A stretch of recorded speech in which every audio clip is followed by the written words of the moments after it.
கர்த்தருடைய பரிசுத்த நாமத்திற்கு மகிமை உண்டாவதாக. இந்த நல்ல நாளில, வாரத்தினுடைய முதலாவது நாளில நாம் ஒன்று கூடி தேவனை துதிக்கத்தக்கதாக கர்த்தர் கொடுத்ததான இந்த நல்ல தருணத்திற்காக நான் தேவனுக்கு நன்றி செலுத்துகிறேன். நாம் சேர்ந்து தேவனுக்கு ஸ்தோத்திரம் செய்வோம். ஹல்லேலூயா, ஹல்லேலூயா. ரொம்ப ஆசீர்வாதமான அருமையான ஒரு சங்கீத பகுதி, 48வது சங்கீதம். இப்படியாக வாசித்து ஆரம்பிக்கிறோம். கர்த்தர் பெரியவர். ஸ்தோத்திரம். நாம் வாசித்த பொழுது கூட இதை குறித்து சிந்தித்த வண்ணமாக வாசித்தபடியால் அதிகமாக அந்த வார்த்தையை குறித்து திரும்பவும் பேச அவசியம் இல்லை. கர்த்தர் பெரியவர். இது எப்பொழுதுமே நம்மளுடைய இருதயத்தோடு நாம் சொல்லிக்கொண்டே இருக்க வேண்டும். எந்த சூழ்நிலைகளை நாம் சந்திக்கிறோமானாலும் அந்த சூழ்நிலைகளில எல்லாம் நாம் தைரியமாக நம் இருதயத்தோடு சொல்ல வேண்டிய ஒன்று, கர்த்தர் பெரியவர். ஹல்லேலூயா, ஸ்தோத்திரம். அடுத்ததாக சொல்லுகிறது, தேவனுடைய நகரத்திலும் தமது பரிசுத்த பர்வதத்திலும் மிகவும் துதிக்கப்படத்தக்கவர் என்று சொல்லி நாம் இந்த சங்கீதத்தில் படிக்கிறோம். இந்த சங்கீதத்தினுடைய ஒரு ஹெட்லைன் அப்படின்னு பாத்தீங்கன்னா, தேவனை துதிக்க வைக்கிறதான இல்லாவிட்டால் தேவன் துதிக்கத்தக்கவர் என்று நிரூபிக்கிறதான ஒரு சங்கீதம். ஸ்தோத்திரம். சங்கீதக்காரன் விதவிதமான அனுபவங்கள்ல இருந்து தேவன் செய்ததான காரியங்களை எடுத்து சொல்லி நிரூபிக்கிறார். தேவன் எப்பொழுதும் பெரியவராயிருக்கிறார். மாத்திரமல்ல, பெரியவராகிய தேவன் துதிக்கப்படத்தக்கவராய் இருக்கிறார் என்று சொல்லி சங்கீதக்காரன் சொல்லுகிறார். ஏராளமான காரணங்களை சொல்ல முடியும். 2வது வசனத்தில் அவர் சொல்லுகிறார், அவர் மகா ராஜாவாக இருக்கிறார். பாருங்க, தேவனுடைய பிள்ளைகளுக்கு, தேவனுடைய நாட்டுக்கு, தேவ பிள்ளைகள் வாசம் செய்கிற நாட்டுக்கு அவர் ஒரு அடைக்கலமாக இருக்கிறார் என்று சொல்லி வசனம் சொல்லுகிறது. ஆகவே நம் தேவன் பெரியவர், அவர் துதிக்கப்படத்தக்கவர் என்று சொல்லி சங்கீதக்காரன் சொல்லுகிறார். தேவ பிள்ளைகளே, இந்த வார்த்தையின் அடிப்படையில நாம் புரிந்து கொள்ள வேண்டியது என்ன? நம்மளுடைய எல்லா இடங்களையும் பாதுகாக்கிற நம்முடைய அடைக்கலமாக நம் கர்த்தர் இருக்கிறார். ஹல்லேலூயா, ஸ்தோத்திரம். அவர் நம்மளுடைய அடைக்கலம் என்பதை நாம் உணரும் பொழுது நாம் என்ன செய்ய வேண்டும்? அவரிடத்திலே அடைக்கலம் பெற வேண்டும் அல்லவா? நான் சொல்ற தமிழ் கரெக்டா இருக்கா? ஸ்தோத்திரம். நாம் அவரிடத்துல அடைக்கலம் பெற வேண்டும். பல நேரங்கள்ல பிரச்சனைகள் என்று வரும்பொழுது, நாம் பிரச்சனைகளை சந்திக்கும் பொழுது நம்மளுக்கு அடைக்கலமான ஒரு தேவன் இருக்கிறார் என்பதே நாம் மறந்து விடுகிறோம். அவரிடத்துல போய் அடைக்கலம் பெறுவதற்கு பதிலாக நாம் வேறு இடங்களில போய், பல இடங்களில போய் நாம் அடைக்கலம் பெறுகிறோம். கடைசியில பாத்தீங்கன்னா அங்கேயும் அடைக்கலம் இல்லாமல், தேவ பிரசன்னத்தை உணர முடியாமல் தவிக்கின்றதான ஒரு சூழ்நிலைக்கு நேராக நாம் கடந்து போவது எவ்வளவு சோகமான ஒரு விஷயம் என்பதை நீங்கள் பார்த்துக் கொள்ளுங்கள். ஆகவே இந்த நாட்களில நமக்கு அடைக்கலம் இருக்கிறது என்று சொல்லி நாம் நம்புகிறோம். ஆனால் அந்த அடைக்கலத்தை நோக்கி நாம் அடைக்கலம் பெற வேண்டும். வேற எங்கும் போக தேவையில்லை. வேற எதையும் தேடி நாடி ஓட அவசியம் இல்லை. அவர் இருக்கிறார். அவர் சாதாரணமானவர் அல்ல என்று சொல்லுகிறது. அவர் 1வது வசனத்துல சொல்லும் பொழுது, தேவன் பெரியவர். ஸ்தோத்திரம். ஆகவே நாம் தேவனை துதிக்க வேண்டும். ஒன்று, தேவ பிள்ளைகளுக்கு ஒரு அடைக்கலம் இருக்கிறது. அது நம்முடைய பெரியவராகிய தேவன். ஆகவே நாம் அவரை துதிக்க கடமைப்பட்டுள்ளோம். ஸ்தோத்திரம். அடுத்ததாக பாருங்கள், இந்த தேவன் இவர் இந்த அரண்மனையில இருக்கிறார் என்று சொல்லும் பொழுது கூட ஒரு சாதாரண ராஜாவாக அவரை குறித்து சங்கீதக்காரன் சொல்லவில்லை. அவர் முன்பதாக எந்தெந்த ராஜாக்கள் வந்தார்களோ, தேவ பிள்ளைகளுக்கு விரோதமாக எழும்பினார்களோ, அவர்களெல்லாம் அப்படியே பயந்து நடுங்கி ஓடுவதற்கு, அவரை ஓட்டுவதற்கு என்று சொன்னால் கூட தவறில்லை, அவரை ஓட்டி விடுவதற்கு தேவன் வல்லமையுள்ளவராக அவருடைய வாழ்க்கையில் இருந்திருக்கிறார். ஆகவே கர்த்தர் துதிக்கத்தக்கவர். நம்மளுடைய எந்த சூழ்நிலைகளிலையும், நமக்கு நேராக வருகிற எந்த பிரச்சனைகளையும் நம்மிடத்திலிருந்து விலக்குவதற்கு தேவன் வல்லமை உள்ளவர். ஆகவே நாம் அவரிடத்தில் அடைக்கலம் பெற வேண்டும், அவரை துதிக்க வேண்டும். ஸ்தோத்திரம். முன்பதாக செல்லுகிறேன். ஸ்தோத்திரம். 8வது வசனத்தை நாம் படிக்கும் பொழுது தேவ சமூகத்துல சங்கீதக்காரன் ஒரு சில காரியங்களை குறித்து கேள்விப்பட்டிருக்கிறார். ஆண்டவர் இப்படி எல்லாம் செய்வார், ஆண்டவர் இப்படி எல்லாம் நடத்துவார் என்று சொல்லி அவர் கேள்விப்பட்டிருக்கிறார். தன்னுடைய வாழ்க்கையினுடைய அனுபவங்கள் இருந்து அவர் சொல்லுகிறார், இதோ நான் என்னவெல்லாம் கேள்விப்பட்டிருக்கிறேனோ அதெல்லாம் தேவனுடைய ஆலயத்துல நடக்குகிறதே என்று சொல்லி அவர் எழுதுகிறார். அப்படித்தானே எழுதியிருக்கிறது, வாசியுங்கள். ஸ்தோத்திரம். பாருங்க, நீங்க வாழ்க்கையில தேவனை குறித்து என்னவெல்லாம் கேள்விப்பட்டிருக்கிறதோ, கேள்விப்பட்டீர்களோ, அந்த விஷயங்கள் அத்தனையும் தேவனுடைய நகரமாகிய நமக்குள்ளாக நடக்க வேண்டும் என்பதான ஒரு வாஞ்சை நம்மளுக்குள்ளாக இருக்க வேண்டும். முதலாவதாக, பல நேரங்களில முன்னாடி நான் இந்த விஷயத்தை சொல்லி இருக்கிறேன், தேவன் என்பவர் யாரோ இந்த புத்தகத்துல எழுதப்பட்ட எங்கோ இருக்கிற ஒரு நபராக நாம் சிந்தித்து வருகிறோம். அந்த சிந்தனைகளுக்கு ஒரு மாற்றம் நம்ம வாழ்க்கையில வர வேண்டும். தேவன் எங்கோ இருக்கிறவர், நம்ம என்ன சொல்றது, இப்படி நம்ம சான் பண்றதுனால, நம்ம என்னமோ அப்படி பழகி வந்ததான சில ஜெபங்களை ஏறெடுக்கிறதுனால என்னமோ ஒரு கடமைக்காக, ஒரு ஆசரிப்பாக கொண்டு போற ஒரு வாழ்க்கை அல்ல கிறிஸ்தவ வாழ்க்கை. அதுக்கு மேற்பட்டதாக நாம் தேவனை குறித்து என்னவெல்லாம் கேள்விப்பட்டு இருக்கிறோமோ அதெல்லாம் நம்மளுடைய வாழ்க்கையில நடக்க வேண்டும். அவர் அற்புதங்களை செய்கிறார் என்று கேள்விப்பட்டிருக்கிறோம்.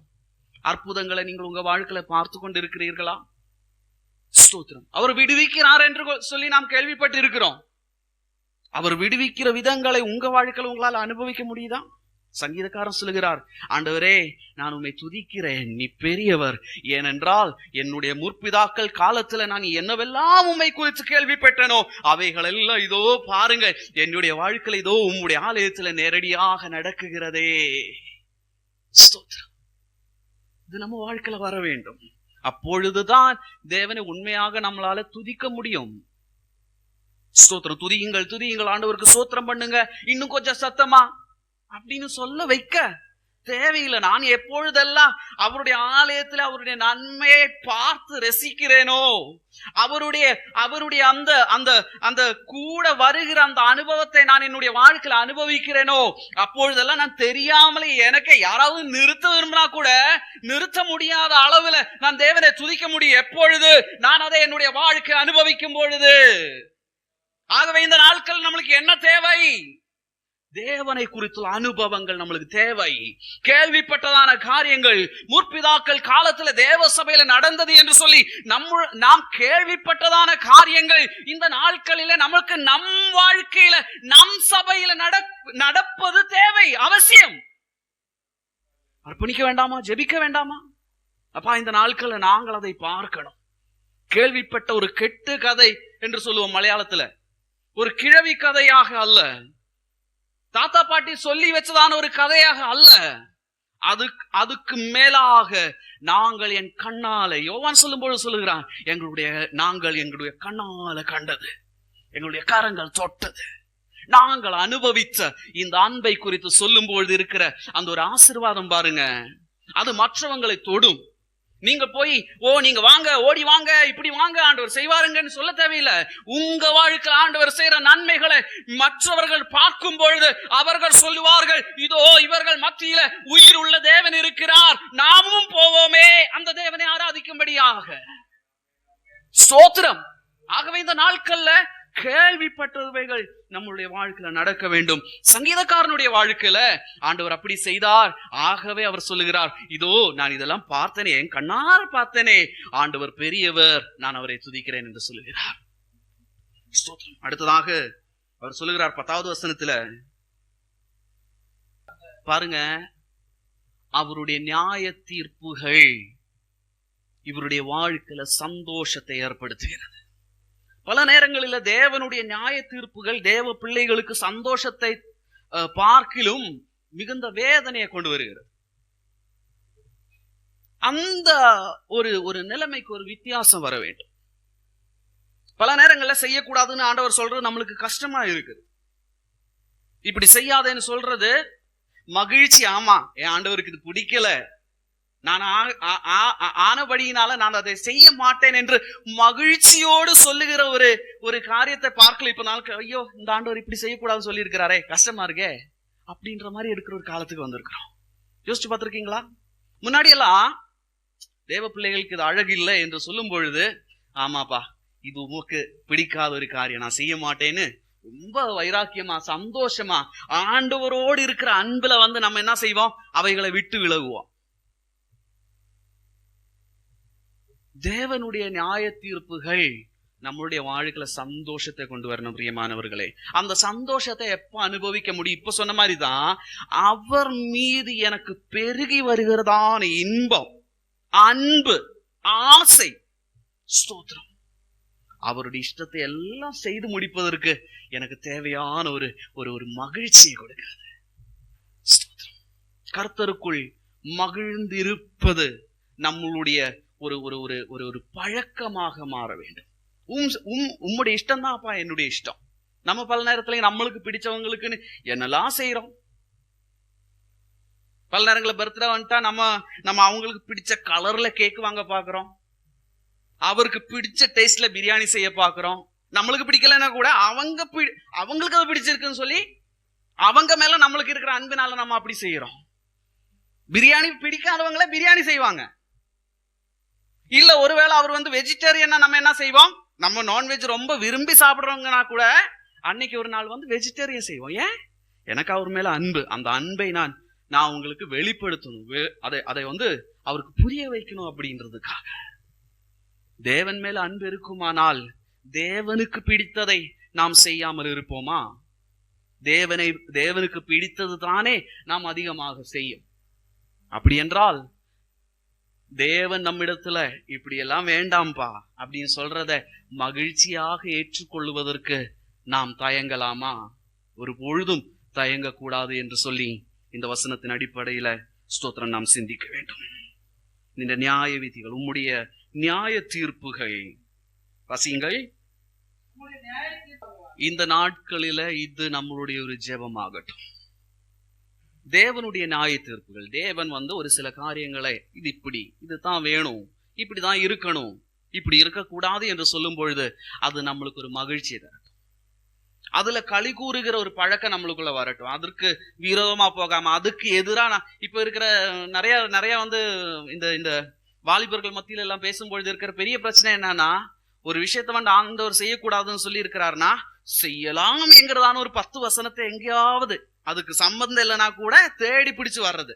என்னன்னா அவருக்கு பிடிக்கல, அதை செய்யக்கூடாது ஆண்டவர் சொன்னது பிடிக்கல.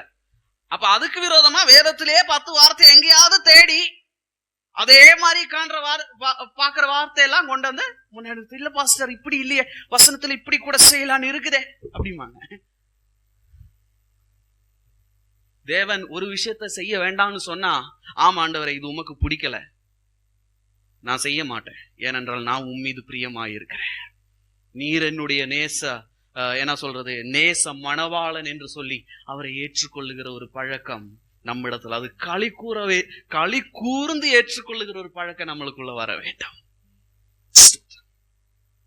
முன்பதாக கடந்து செல்வோம்.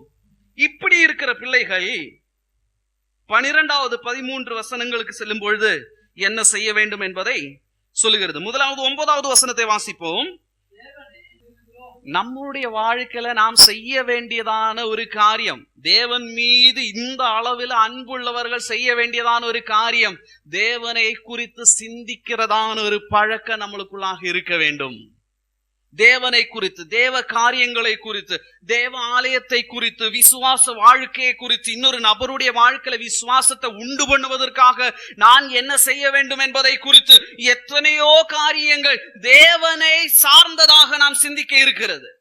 பல நேரங்களில் நம்முடைய சிந்தனைகள் எவ்விதமாக போகிறது என்று சொல்லி நீங்களே யோசித்து பாருங்கள். எதை குறித்து நம்மளுடைய சிந்தனைகள் அதிகமாக இருக்கிறது? வேதவசனம் சொல்லுகிறது, எனக்கும் உங்களுக்கும் அதிக சிந்தனை தேவனை குறித்ததாக இருக்க வேண்டும். நாம் எதை குறித்தெல்லாம் சிந்தித்தாலும் அவைகளெல்லாம் தேவனை சார்ந்ததாக இருக்க வேண்டும். ஏசாயா தீர்க்கதரிசன புத்தகத்தில் என்று நான் நினைக்கிறேன், நீ உனக்காக பெரிய காரியங்களை குறித்து சிந்திக்க வேண்டாம் என்று சொல்லி கர்த்தர் சொல்லுகிறார். நீ நினக்காയി വലിയ காரியங்களை சிந்திக்கருது. மாறாக நாம் சிந்திப்பதெல்லாம் தேவனை சார்ந்ததாக, தேவனுடைய நாம மகிமைக்காக, தேவனை பிரியப்படுத்துகிறதாக நாம் சிந்திக்க வேண்டும் என்பதே தேவனுடைய ஆசையாய் இருக்கிறது. இந்த வசனத்தினுடைய உபதேசமாக இருக்கிறது. அப்படி என்றால் நாம் தேவனை சார்ந்தவைகளை சிந்திக்க வேண்டும், தேவனுக்கென்றும் சிந்திக்க வேண்டும். ஸ்தோத்திரம். அடுத்ததாக சொல்லுகிறது 12வது வசனம். பாருங்க, வருகிற தலைமுறையை குறித்து நம்மளுக்கு ஒரு கரிசனை இருக்க வேண்டும். இந்த நாட்களில வருகிற தலைமுறையை குறித்து கரிசனை அற்றவர்களாக சபையார்கள், நான் இந்த சபையை குறித்து மாத்திரம் சொல்லவில்லை, நம்ம பெந்தகோஸ்தேயர்கள் என்றாலே பிள்ளைகளை குறித்து கவலை அற்றவர்களாக வாழுகிறோம். இப்படி எல்லாம் இருந்தா போதும்பா. இப்ப இப்படி கூட சொல்லுகிறாங்க, ஏலி சொன்ன மாதிரி, அவங்க இதுக்கு வந்தாச்சு, என்னமோ பண்ணட்டும், ஒரு நாள் ஆண்டவருக்கு சித்தமானால் ஆண்டவர் அவர்களை கூட்டிக் கொண்டு வருவார்கள் என்று சொல்லி அவர் மேல பழிய போட்டு நம்ம என்ன சொல்றது, எஸ்கேப் பண்றோம். எனக்கு உங்களுக்கும் எஸ்கேப் ஆக முடியாது. பிள்ளைகளை குறித்துள்ளதான விஷயத்துல ஒரு அப்பாவாக நான் சொல்லுகிறேன், என்னால தப்பித்துக் கொள்ள முடியாது. வசனம் அப்படியாக ஒரு குடும்பத்தை உண்டு பண்ணவில்லை, புரிந்து கொள்ள வேண்டும். நாம் கடமை உள்ளவர்களாக, பொறுப்புள்ளவர்களாக, பெற்றோர்களாக நாம் அனைவரும் இருக்கிறோம். வருகிற பிள்ளைகளுக்கு சொல்லுவதற்கு தேவையான, அவங்களுக்கு சொல்லி கொடுப்பதற்கு தேவையான அளவில் நமக்குள்ள விசுவாசம் வளர வேண்டும். அவர் எழுதும்போது இப்படி எழுதல, நீங்க அவங்கள சுத்தி காட்டுங்கன்னு சொல்லல. பாத்தீங்களா, பிள்ளைங்களை கூட்டிட்டு போய் சுத்தி காட்டுங்கன்னு சொல்லல, நீங்கள் அதை சுற்றி பாருங்கள் என்று சொல்லுகிறார். நீங்கள் அதை எண்ணுங்கள் என்று சொல்லுகிறார். நீங்கள் அதை உற்று பாருங்கள் என்று சொல்லுகிறார். பிரியமான தேவ பிள்ளைகளே, பிள்ளைகளுக்கு சொல்லிக் கொடுப்பதற்கு முன்பதாகவே நாம் அவைகளை கவனித்து பார்த்து இந்த ஆவிக்குரிய வாழ்க்கையினுடைய அனுபவத்தை நானும் நீங்களும் அனுபவிக்க வேண்டும். ஸ்தோத்திரம், ஸ்தோத்திரம். நம்மளே தேவ சமூகத்துல பேசாதவர்களாக இருந்து பிள்ளைகள் இடத்துல நீங்க சத்தமா சோத்திரம் பண்ணுங்கன்னு சொன்ன என்ன அர்த்தம்? உங்க முன்னாடி சிரிக்கலன்னா பின்னாடி சிரிக்க மாட்டாங்க. ஸ்தோத்திரம். நாம் தேவனை அறிகிற அறிவு வளர்த்தி கொள்ள வேண்டும். நாம் தேவனை அனுபவிக்கிற அனுபவங்களை வளர்த்தி கொள்ள வேண்டும். ஸ்தோத்திரம். தேவ விசுவாசத்துல, தேவனோடுள்ள பக்தியில, பக்தி வைராக்கியத்துல நாம் வளருவது இந்த நாட்களை நாம் வளர்த்தி கொள்ள வேண்டும். ஸ்தோத்திரம். அப்பொழுது நீங்கள் என்ன செய்வீங்க? நாளைக்கு இவைகளை உங்களுடைய தலைமுறைகளுக்கு நீங்கள் சொல்லுவீங்க. அந்த தலைமுறைகள் சொல்லுவாங்க. எப்படி சொல்லுவாங்க தெரியுமா? அப்பாவும் அம்மாவும் பின்பற்றினதான தேவன் எனக்கும் தேவனா இருப்பார் என்று சொல்லுவாங்க. ஸ்தோத்திரம். ஹல்லேலூயா. அப்படித்தானே வசனத்தினுடைய பாருங்க, பழைய ஏற்பாட்டுல எல்லாம் பார்க்கும்பொழுது புதிய ஏற்பாட்டுல கூட சொல்றாங்க, ஆபிரகாமினுடையும் ஈசாக்கினுடையும் யாக்கோபினுடைய தேவன் என்று சொல்லுகிறார். நம்முடைய முற்பிதாக்களின் தேவன் என்று எபிரேயர்கள் நிருபத்துல சொல்லுகிறார். எப்படி வந்தது? அவருடைய பிதாக்கள் தேவனை பின்பற்றினார்கள். பிள்ளைகளுக்கு சும்மா நான் எப்பயுமே சொல்லுவேன், அவங்க நம்மளை பார்த்துட்டு இருக்கிறாங்க. பிள்ளைகளுக்கு முன்பதாக நல்ல ஒரு விசுவாச வாழ்க்கை, ஒரு மாதிரி உள்ளதான விசுவாச வாழ்க்கை. அம்மானா நல்லா ஜெபம் பண்ணுவாங்க. அம்மானா முழங்கால் படிட்டு அழுகிற கதறல்கள் தேவ சமூகத்துல கேட்கப்படும். அது கேட்கப்பட்டது என்றுதான் ஒரு நம்பிக்கை பிள்ளைகளுக்குள்ளாக வளர வேண்டும். அப்பொழுது அவங்க நாளைக்கு முழங்கால் படியிட ஆரம்பிப்பாங்க. சொல்லுவதில்ல, நீ 1 மணி நேரம் வேத வாசிக்கணும்ப்பா. ஓ சரிம்மா அப்படின்னு சொல்லிட்டு வேதத்துக்குள்ள கதை புத்தகத்தை வச்சு வாசிச்சுட்டு இருப்பான், மொபைலை வச்சு நோண்டிட்டு இருப்பான். ஆனா நல்ல நல்ல நல்ல அப்பாவாக அம்மாவாக அவங்களுக்கு முன்பதாக ஒரு முன்மாதிரியா இருந்தோம் அப்படின்னு பாருங்க. அவங்களும் கொஞ்ச காலம் ஒருவேளை அப்படி போகக்கூடாதுன்னு தான் என்னுடைய ஆசை. கொஞ்ச காலம் ஒருவேளை கொஞ்சம் தேவனை விட்டு தூரமா இருந்தாலும் ஒரு நாள் அவங்க இருதயத்துல அப்படியே என்ன சொல்றது, அவங்க உள்ள பேசும், சரியில்லடா அப்பா அம்மா போன மாதிரி நானும் நம்பிக்கையா விசுவாசமா பக்தி வைராக்கியமா வாழ வேண்டும் என்கிறதான ஒரு சிந்தனை உள்ளவர். இருக்கிறீங்களா என் கூட? ஸ்தோத்திரம். முடிப்போம்.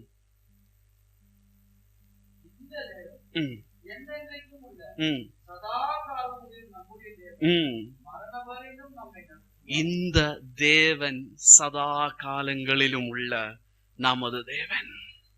பாருங்க, இந்த தேவன் எக்காலத்திலே இருக்கிறார். ஆகவே நாம் அவரை துதிக்க வேண்டும். நாம் சிந்தித்ததான இந்த 3-4 காரியங்களை நாம் பார்த்து நான் முடிக்க விரும்புகிறேன். ஒன்று, தேவன் எல்லாவற்றுக்கும் இதை பெரியவர், அவர் துதிக்கத்தக்கவர். ஏன் துதிக்கத்தக்கவர்? அவர் மகாராஜாவாக இருக்கிறார். அவருக்குள்ள நம்மளுக்கு அடைக்கலம் இருக்கிறது. நாம் எங்கும் ஓட தேவையில்லை, அடைக்கலமாக கர்த்தர் இருக்கிறார். இரண்டாவது, அவர் சொல்லுகிறவர் மாத்திரமல்ல, சொன்னதை நம் கண் முன்பதாகவே நிறைவேற்றுகிற கர்த்தராய் இருக்கிறார். ஆகவே நாம் தேவனை துதிக்க வேண்டும். மூன்றாவதாக, அவர் நல்ல நியாய தீர்ப்புகளை சொல்லுகிற கர்த்தர். அவருடைய நியாய தீர்ப்புகளின் மீது நாம் மிகவும் சந்தோஷமாக மகிழ்ச்சியாக தேவனை துதிக்க வேண்டும்.